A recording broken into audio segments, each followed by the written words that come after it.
Your Excellency, Bola Ahmed Tinubu, GCFR, President of the Federal Republic of Nigeria. Excellencies, ladies and gentlemen, it is a real pleasure to join you at the 2025 West Africa Economic Summit. I thank the government of Nigeria and ECOWAS for hosting this timely gathering at a critical juncture for our region and our continent. I would also like to commend President Tinubu for his steadfast leadership and commitment during these challenging times. Excellencies, this year's theme, Unlocking Trade and Investment Opportunities, speaks to the urgency of accelerating regional integration as a lever for transformation.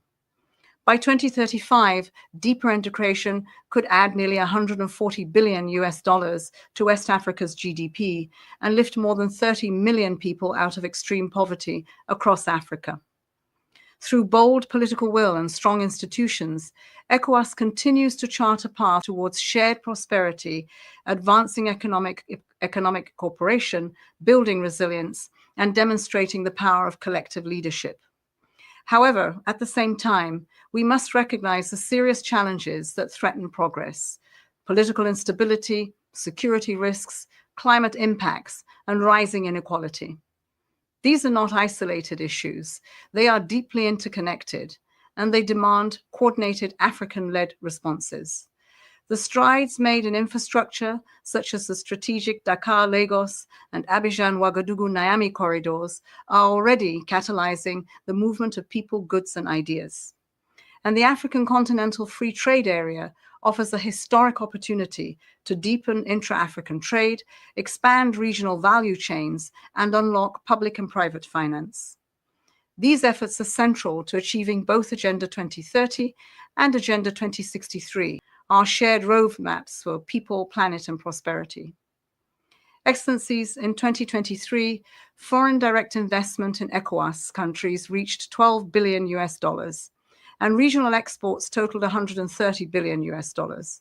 Yet, intra-ECOWAS trade stands at just 11%. This is a gap that must be closed if our region is to realize its economic ambitions.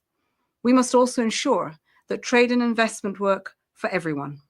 Women already contribute over 30% of West Africa's GDP through enterprise, and with 60% of our population under 25, youth are a major force for innovation and growth. Empowering them is not just good policy, it is a strategic imperative. The upcoming 4th International Conference on Financing for Development in Spain will be a critical moment. The current international financial architecture is failing developing countries, especially in Africa.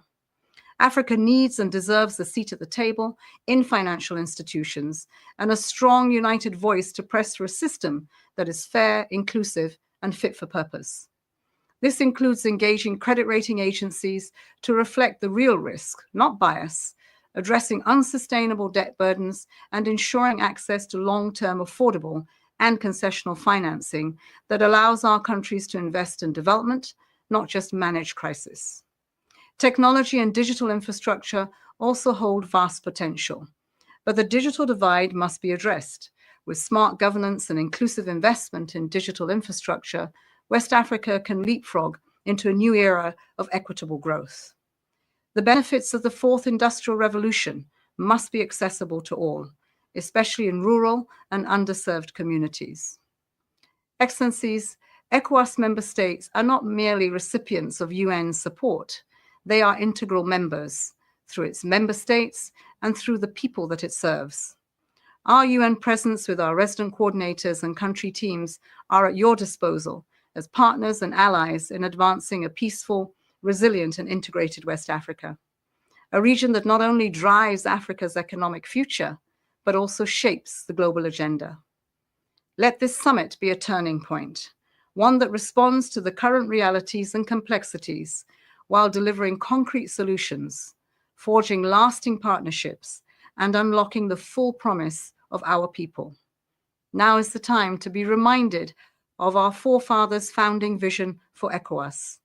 It is not just a union of states, it is a union of its people. Let us rise to the challenge in solidarity. Thank you.